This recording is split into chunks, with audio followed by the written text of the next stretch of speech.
Hello, welcome back to Nicole the Career Catalyst channel. I'm so excited to have you guys here yet again for another video series. So, in today's video, I'm going to be sharing with you guys another amazing opportunity to help you move to Italy. Yes, you have that right. So, if Italy has been one of your dream destinations, well, this is the video for you to stay tuned at, because I'm going to be sharing with you guys all the details and the gist to this lovely opportunity. So stay tuned. Don't forget to share, subscribe. Let's dive in.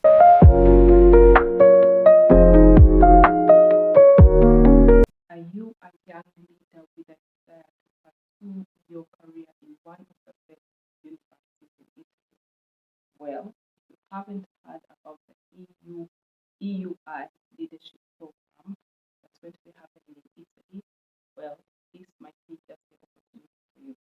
So this program actually happens every year, and it gathers talented students from across the globe to come and study in Italy, where they are able to be paired with mentors that are going to further help them, train them to become much better leaders.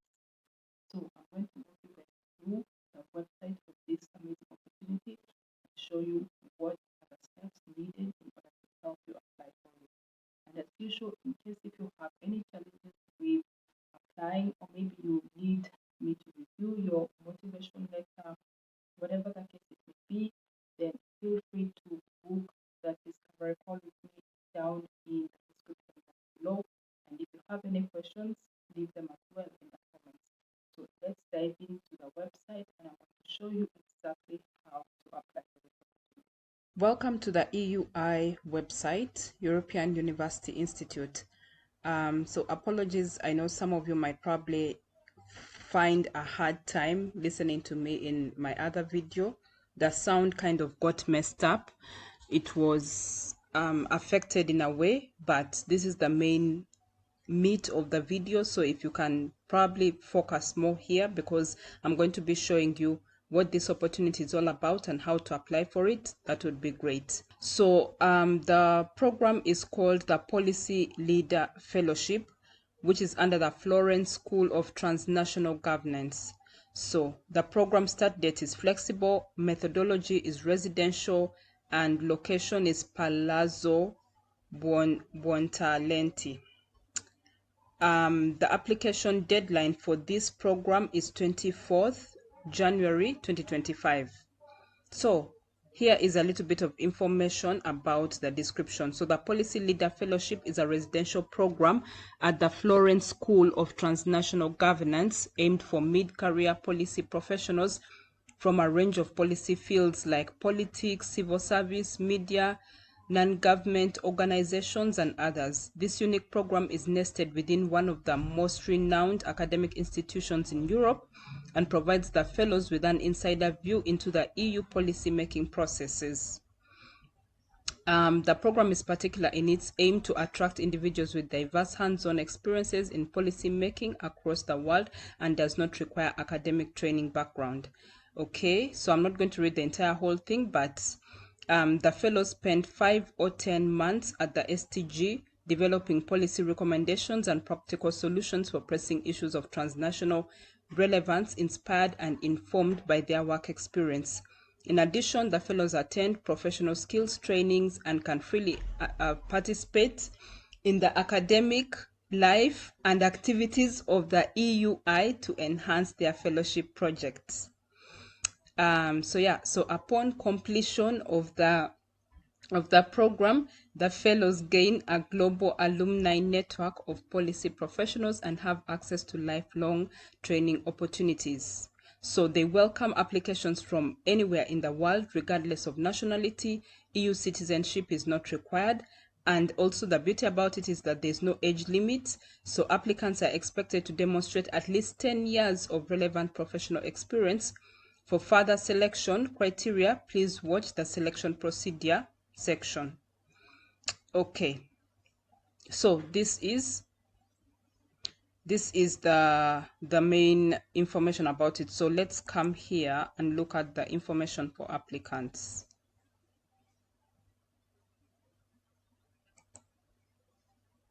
Okay, so applications have to be submitted through the online application portal. So paper email applications will not be considered. The deadline is 24th January, as I'd mentioned earlier. So you'll need to register your application as soon as possible in order to give your referees sufficient time to submit their reference letters. Submit your application by the deadline.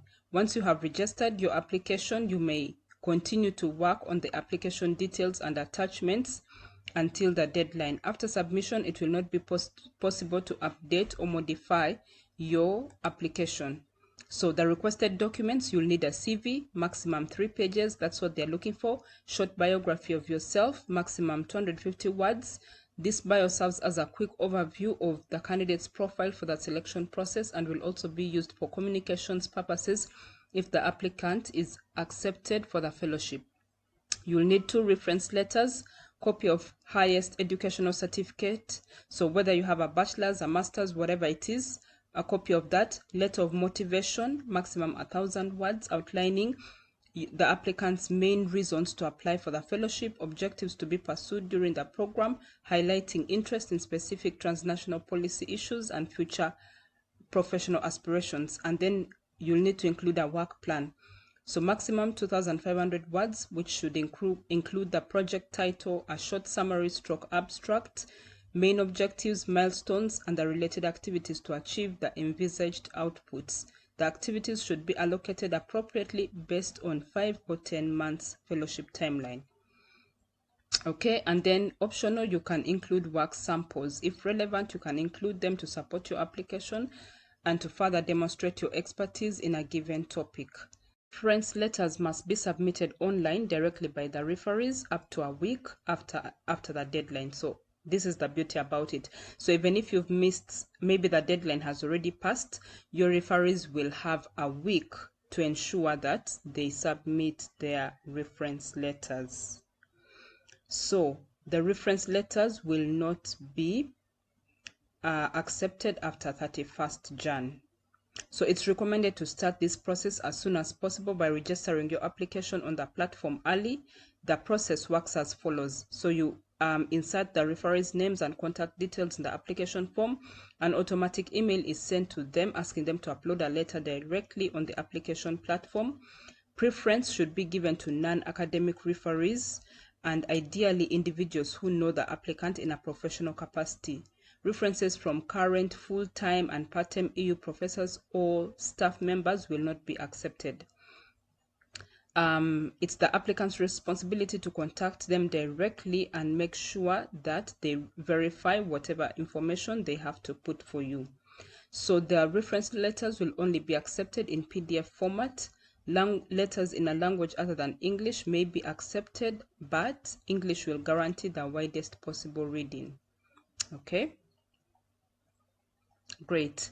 So I think briefly this is the information that you need to know concerning this program, this fellowship. Let's look at the conditions of the award briefly. Okay, so to know more details regarding the duration of the fellowship, so it's going to happen for a duration of 5 or 10 months. So that means candidates should indicate their preferences from the following options. So if you want to go for 5 months, that will be between September 2025 to January 2026, or Feb 2026 to June 2026. If you want 10 months, that's September 2025 all the way to June 2026. So fellows must reside in the area of Florence for the duration of their fellowship so that they can take an active part in the activities of the EUI STG and the fellowship program, with the possibility of short visits outside Florence and Italy. The fellowship cannot be carried out remotely or online. Grant. So the basic grant is 2,500 euros per month. Successful applicants who receive other grants or salary must disclose this to the EUI. The amount of the fellowship will be fixed at a lower rate, minimum 1,750 euros per month, depending on the amount of the additional income upon production of relevant supporting documents. Okay, so let me not go all the way to family allowances. let me look at the taxation. So the fellowship is not taxed by the EUI. Fellows are, however, required to comply with any other tax provisions which may be applicable to them. Then travel expenses, fellows but not their families receive reimbursement for the incoming trip from their place of origin to Florence and for the outgoing trip to the destination at the end of the fellowship. So first class rail travel by car is also reimbursed on this basis, economy class airfare. The maximum amount of travel reimbursement amounts up to 1,200 euros, including both incoming and outgoing trip. Okay, taxi expenses are not reimbursed, so keep that in mind as you apply. So let's look at the selection procedure or the criteria. So the general profile of the candidates, they're looking for mid-career professionals who are able to demonstrate solid professional experience, minimum 10 years, and potential for future excellence in a given policy area. Self-motivated and driven, so you should be able to autonomously accomplish the activities presented under the fellowship work plan. They're looking for someone who is open-minded and curious, so they're looking for individuals willing to engage in peer discussions on topics which may go beyond their area of expertise. Evaluation criteria, accomplishments and potential. So professional excellence is assessed on the basis of the candidate's contributions to a given policy field in the CV and any other supporting evidence of the application. Minimum bachelor's degree is required. The candidate's field of work should be broadly aligned with the SDG programs and faculty research. Then fellowship work plan. Applicants are assessed on the professional substance of their work plan as well as its feasibility. Motivation, applicants should be able to articulate what difference the fellowship experience will make to their professional journey as well as what they can offer to the STG. Then diversity, the program strives for thematic and geographic diversity as well as gender balance among the fellows. Okay, so this is a little bit about the process. Okay, so I'll just conclude on this one. The selection procedure. So during the first step of the selection procedure, all complete applications are reviewed to perform basic eligibility check, and if eligible, are forwarded for review by the selection committee. Incomplete or late applications are discarded at that stage, so keep that in mind. In the second stage of the selection procedure, the selection committee members review the applications in light of each applicant's professional profile, their proposed work plan, and the match between the perceived needs of the candidate and the opportunities the program offers. And then lastly, a short list and a reserve list are presented to the EUI Executive Committee for its consideration. Their decision is final and no appeal is possible. The SDG is not in a position to give advice on individual applications nor to give feedback on the applications.